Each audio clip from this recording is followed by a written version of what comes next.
everybody and welcome to the channel. Bob's Sales this time's next year.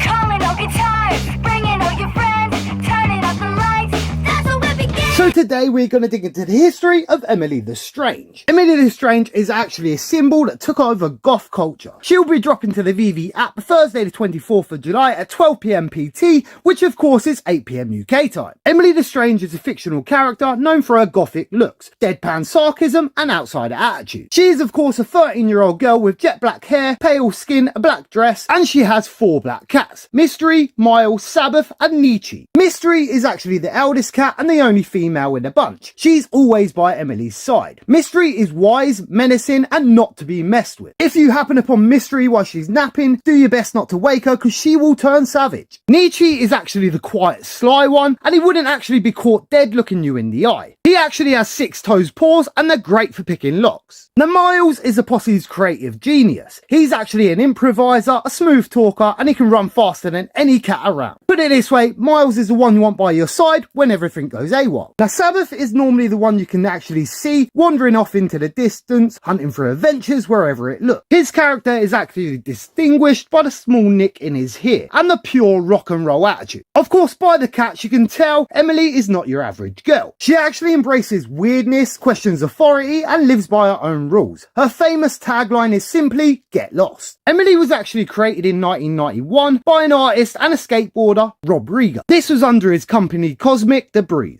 Emily first appeared on merchandise such as decals and t-shirts. Of course, these were sold in skate shops and punk shops. They actually sell everywhere today, and the t-shirts alone sell for about $25 to about $50 high end. She actually even has a Nintendo DS game. Now, as I mentioned, Emily wasn't created as a comic book character. She was just a mysterious graphic art symbol for the skateboarding culture. Nathan Carrico was actually a graphic designer who drew the first image. It was after the first image that Rob Rieger was actually given permission to use the rights, use the illustrations and continue the story. Later the story developed with help from writer Jessica Grunner and illustrator Buzz Parker. In the late 1990s and the early 2000s, Emily's popularity exploded thanks to the Hot Topic stores stocking her merch and also t-shirts with slogans like "Emily doesn't wear pink" or "Strange is a new normal." Emily actually went on to become a goth icon, especially for girls and women who felt out of place in normal society. After that, she was merchandised on everything from journals, calendars, school supplies, even tarot decks, even guitar.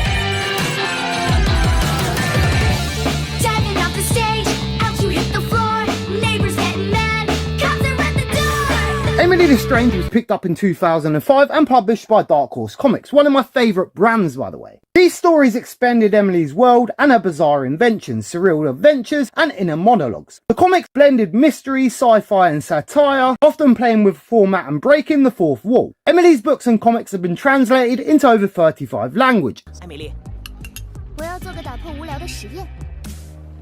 哦，我喜欢出门。塞巴斯，走吧。 In the late 2000s, Universal Pictures began developing a live-action film starring Chloe Grace Moretz. Guys, this is Chloe Grace Moretz. Not even close, bud. As Emily. Producer was set as Mike Richardson, who is actually the founder of Dark Horse Comics. The film was actually written by Melissa Waller, but it was shelved. Computer says no. Despite the hype and early development, the film never materialised. Creative differences and shifting studio priorities left it in limbo. But wait! There's more! Warner Bros. And Bad Robot Pictures is producing a screenplay and animated feature film, with Emily's creator, Rob Rieger, on board and ready to go. Emily's world is deeply connected to the music, particularly punk, goth and garage rock, and yet she's still seen with a typical DJ deck. Emily's been reimagined as some sort of rocker inventor with her own band, Emily and the Strangers. There was even a record deal with Collective Sounds and a soundtrack project featuring indie rock artists. Her influence bled into fashion, music and subcultures. In the early 2000s, artist Nate Evans accused the team of copying a similar goth girl named Rosamond. She was actually from the Nate the Great's children books.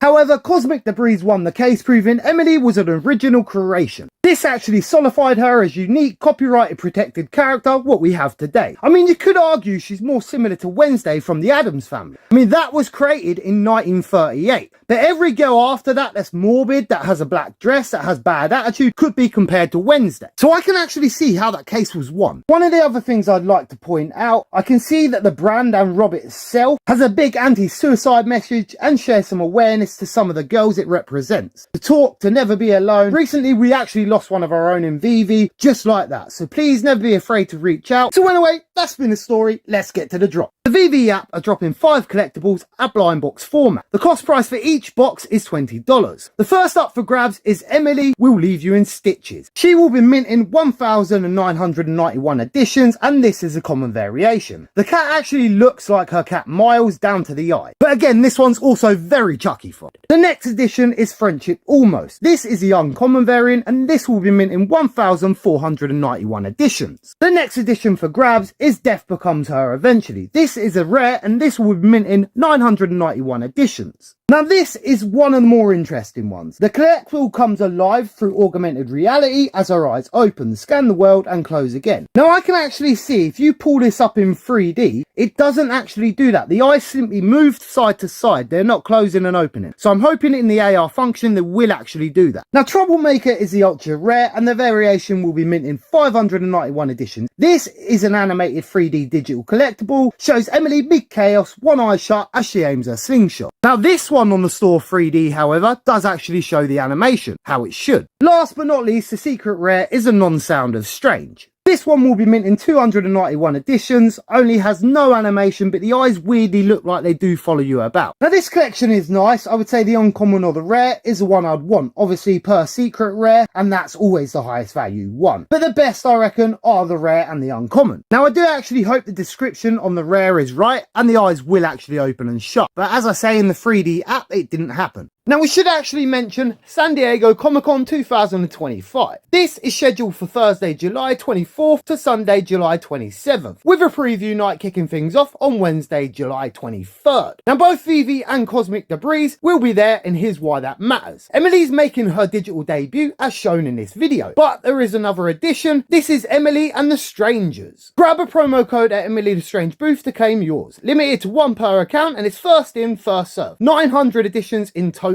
Emily's Strange booth will actually have 250. Gold and silver logo holders will actually be allocated 450. And at the Future of Digital Collecting panel with David Yu, 150 are being held for probably giveaways there. Now collectors who complete the full set of Emily the Strange Series 1 digital collectibles on Veve can also visit the Emily the Strange booth to claim a free limited edition poster signed by creator Rob Rieger. Again, this is limited to 1 per account and it's first in, first served. 50 editions in total, so very little. Now the con exclusive promo card and signed poster will be available at the Emily the Strange booth on Thursday 24th of July, Saturday 26th of July from 12 PM to 2 PM. A Veve representative will be at the Veve booth to authorise claims. First in, first come. So as you can see, utility's already been added. There is a digital side to this, there is a collecting side. So anyway, if you are new to Veve, please use my link in the corner of this video. Get yourself $10 free to spend in the app. So if you only found this video down to liking Emily and you've just found Veve on top of that, why not participate in the drop? You get it essentially half price with this code. As I said, what you're waiting for, it's absolutely free and you have nothing to lose to try. So let me know what you think. Do you think the description's right? Do you like the items? Do you think it's too much? Do you think it's too less?